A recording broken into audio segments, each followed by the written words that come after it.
today an auspicious day. Why?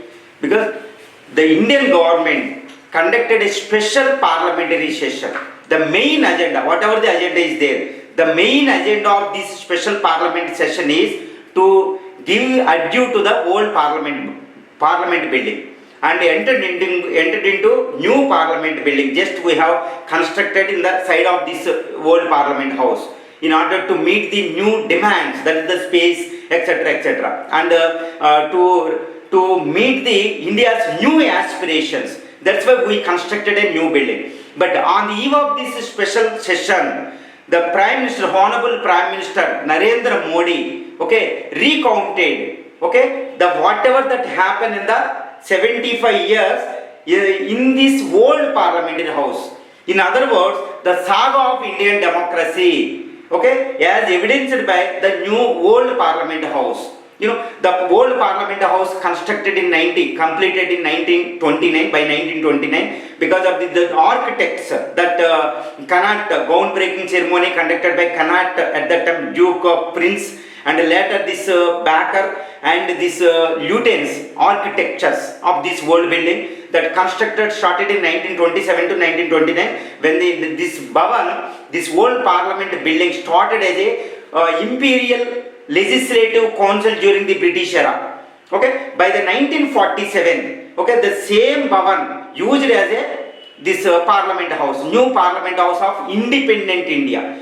So since then up to 2023, for the last 75 years, it is the venue for the democratic history of India. Whatever that happened, that is evidenced by the old building. That is why it is now the Indian Prime Minister Narendra Modi is treating it as a soul, a living organism, because it is evidence of the Indian democratic history. So Indians, every Indian is by listening to this Prime Minister Modi's speech, they are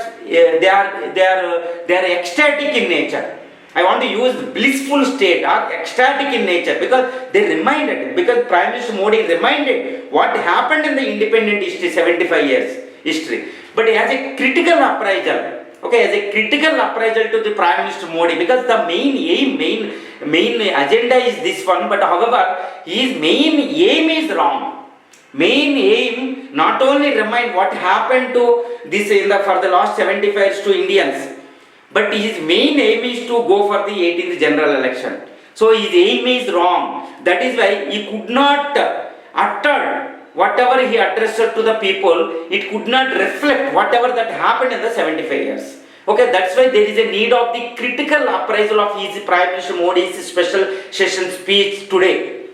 But even opposition parties also, they could not up to the whatever that happened in this area. As far as this critical appraisal is concerned, though Prime Minister Modi quoted that Nehru and this Ambedkar, he didn't touch the very important highlights of this Prime Minister, this then first Prime Minister's speech, the Tryst with Destiny.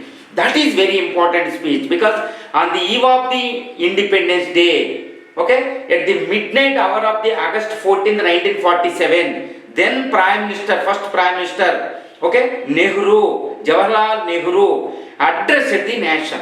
The speech is known as Tryst with Destiny. In other words, this is the continuous struggle with this destiny of the independent India, of the independent Indian people, of independent elected representatives. The Tryst with Destiny. This is also known as a destiny, continuous struggle with destiny. The freedom is not the freedom and power brings. The freedom and power, he quoted the main highlights of the crux and essence of his Tryst with Destiny speech as briefly as possible. I would like to give you. He reminded the people, the freedom and power bring responsibility. For whom? The elected representative, for people and everybody. So India, as a legacy, India got from the British era and earlier this Delhi Sultanate, Mughals era, the foreigners ruled around 1300 years the country. After on the day of the August 14, 1947, India got the freedom not only from the Britishers, around a millennium of the 1000 years of the foreign rulers. He reminded that. And also he reminded that India is a great country, greatest civilization.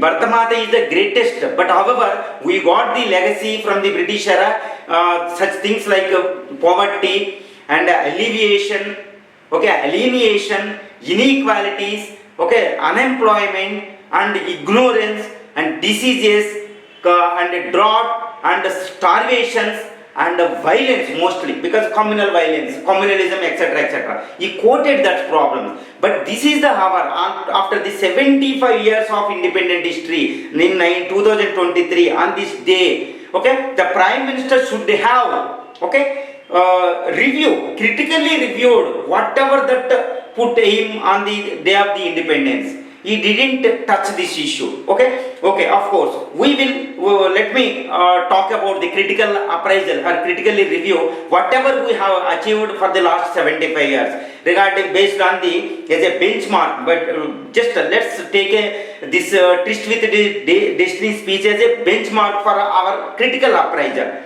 Okay, what he quoted, this Nehru, this poverty, ignorance, inequality, lack of justice and starvations and this drought, inequalities and violence, communalism, etc., etc. But what happened after 75 years of independent history? Okay, but still the whatever that he quoted still present, of course, in a mitigated way. Okay, but of course in the limited way, still everything is presenting. Communalism, that was a communal violence, communal fire. Okay, carnage that happened on the eve of the independence day because of the General's Directive Day, this Britishers 2 centuries result, that is what divide and rule, etc.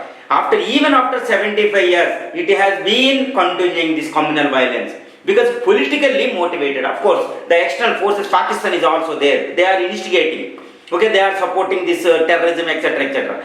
But still, we are unable to control this communalism. Because the main reason for this communalism at this moment is mainly politically motivated violence. This politics, communal based politics, caste based politics.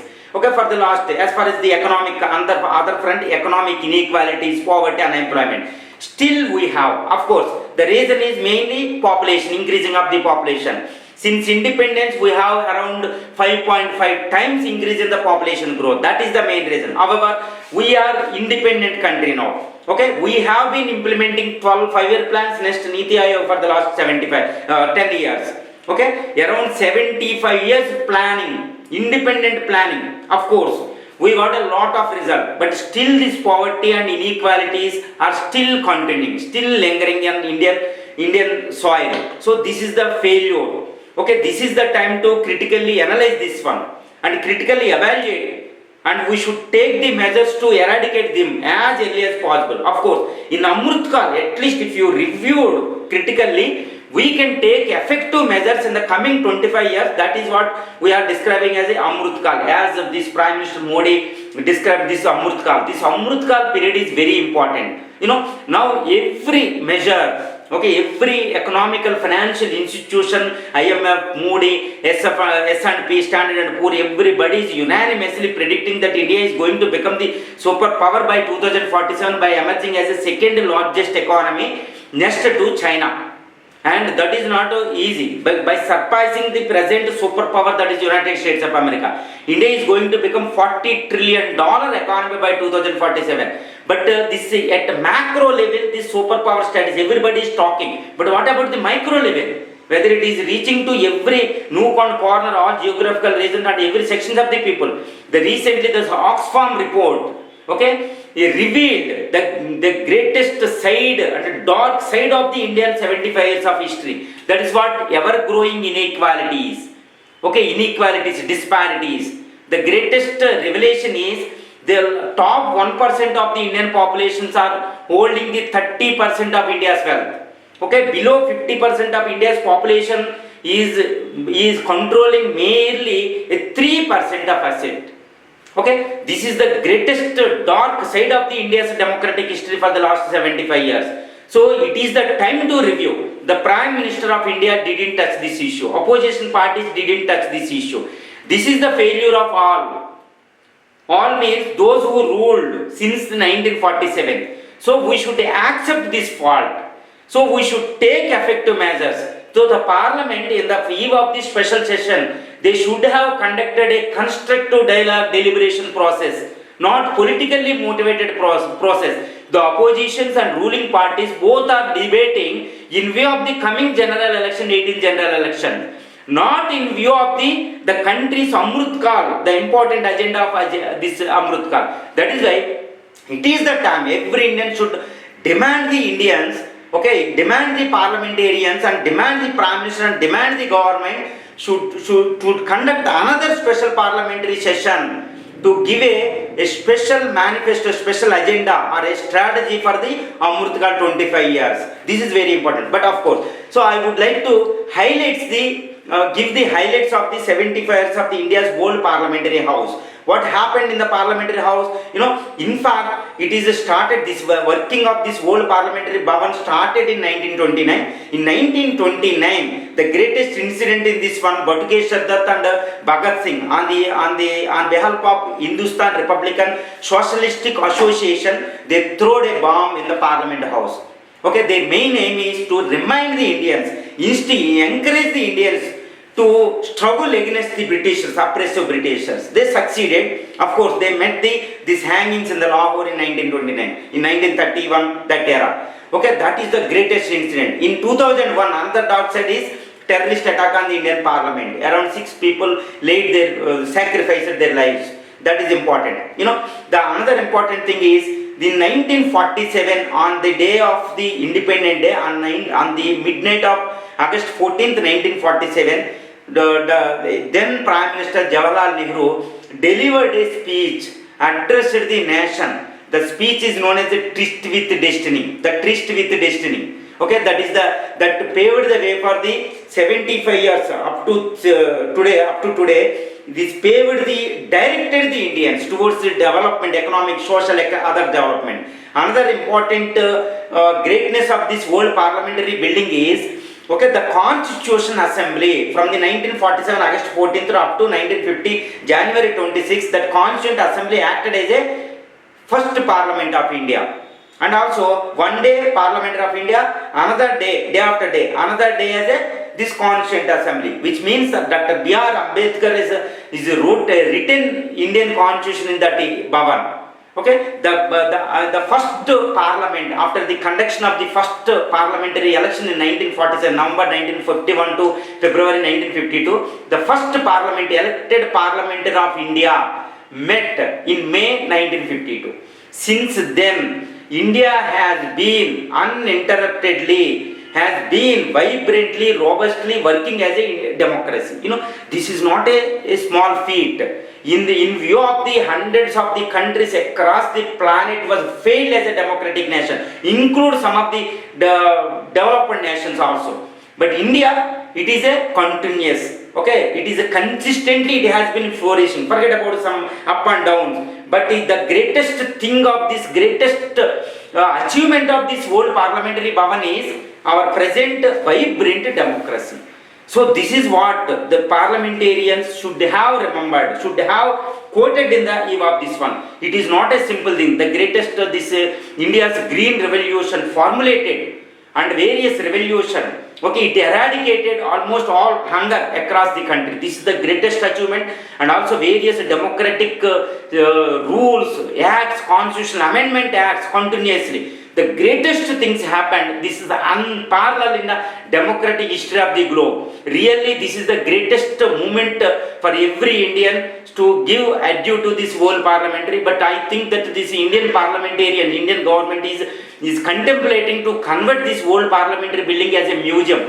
Yes, the saga of the 75 years Indian democracy should reflect in this one, so that the future generation, this will act as a reminder to the future generation. Future generation will remind it and will remember it, and they will take and they will sacrifice, they will measure, they will take some steps towards this great nation. There is a service to the great nation. Thank you very much.